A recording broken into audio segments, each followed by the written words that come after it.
নমস্কার বন্ধুরা, চলে এসে সুনীতি রান্নাঘরে। আজকে আমার রান্নাঘরে টেস্টি মোচার চপ করবো। সঙ্গে থাকবে বন্ধুরা, নাহলে অনেক কিছু মিস করে যাবে।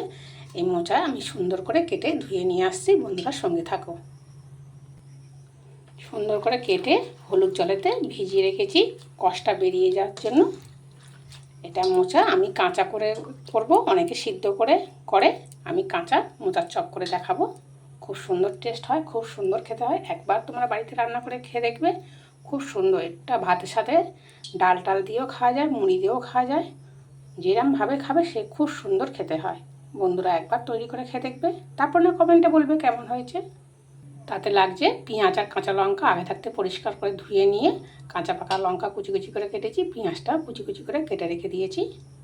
তাতে একটু হলুদ দেবো, ধনে গুঁড়ো, জিরে গুঁড়ো আর গরম মশলা আগে থাকতে ভেজে গুঁড়ো করে রেখে দিয়েছি। আলুটাও পরিষ্কার করে কেটে ধুয়ে সিদ্ধ করে জল ঝরাতে দিয়েছি। একটু নুন দিয়ে সিদ্ধ করেছি।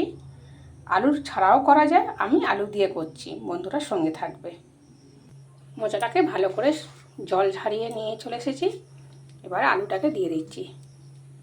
এবার এটা ভালো করে সুন্দর করে একসাথে মাখবো। সুন্দর করে মাখতে হবে, এটা এত সুন্দর করে মাখতে হবে। যত সুন্দর করে মাখবে, তত সময়তে মাখবে, ততই টেস্ট হবে। এই আলুটাকে মিশিয়ে নিচ্ছি, তারপরে পেঁয়াজ কাঁচা লঙ্কা আর বাদ বাকি উপকরণগুলো দিচ্ছি। সুন্দর করে মাখবে। দেখো কত সুন্দর করে মাখা হয়ে গেছে। এবারে কাঁচা পাকা লঙ্কা আর পেঁয়াজটা দিয়ে দিলাম, সঙ্গে নুনটাও দিয়ে দিলাম, আর এই গরম মশলা, জিরে মরিচ আর ধনে গুঁড়ো দিলাম, আর একটু হলুদও দিয়েছি। এবার এইগুলো সব সুন্দর করে মিশিয়ে দিই। এবার অনেকক্ষণ ধরে মেশানো হয়েছে, এইবারে বেসনটা দিয়ে দিচ্ছি। বেসনটা দিয়ে ভালো করে মিশিয়ে নেব। আর এখানে জোয়ানটা দিচ্ছি। এটা সুন্দর করে মিশিয়ে নিয়ে আসছি, বন্ধুরা সঙ্গে থাকবে। দেখো কি সুন্দর করে মিশিয়েছি। এইবারে আদা রসুনটা বেটে রেখেছিলাম আগে থাকতে, এবার ওটা দিয়ে দিলাম। এটাও ভালো করে সুন্দর করে মেশাবো। গ্যাস ধরিয়ে দিয়েছি, কড়াও বসিয়ে দিয়েছি।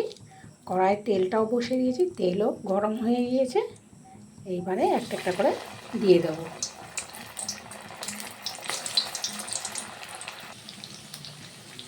এবারে আস্তে আস্তে করে একটা একটা করে উল্টে দেবে। আর যদি এরকম নিত্য নতুন রেসিপি দেখতে চাও, তাহলে আমার চ্যানেলটাকে প্লিজ একটা লাইক বা সাবস্ক্রাইব করতে ভুলবে না। সুন্দর করে ব্রাউন কালারের করে ভেজে নেবে, খুব সুন্দর খেতে হয়।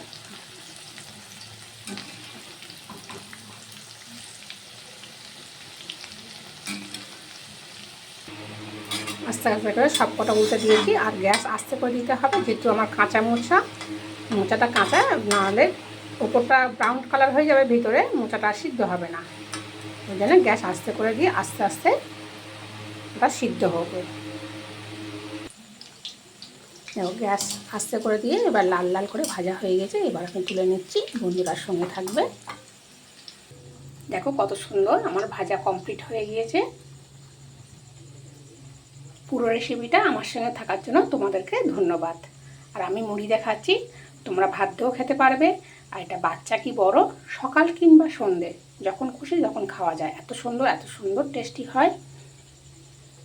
এই আমি খাচ্ছি। এত সুন্দর জোয়ান দিয়েছি, জোয়ানের এত সুন্দর ফ্লেভারটা আসছে, খুব সুন্দর খেতে হয়েছে। বন্ধুরা আমি মুড়ি দিয়ে খাচ্ছি, তোমরা চটপট বাড়িতে এটা করে নাও। করে নিয়ে তোমরা ভাত কিংবা মুড়ি সন্ধে কিংবা সকাল যখন খুশি তখন খেয়ে নেবে। আর আমার রেসিপি ভালো লেগে থাকলে তাহলে আমার চ্যানেলটাকে একটা লাইক একটা সাবস্ক্রাইব করতে ভুলবে না। দেখা হবে নেক্সট ভিডিও। সবাই ভালো থাকবে, সুস্থ থাকবে। টাটা।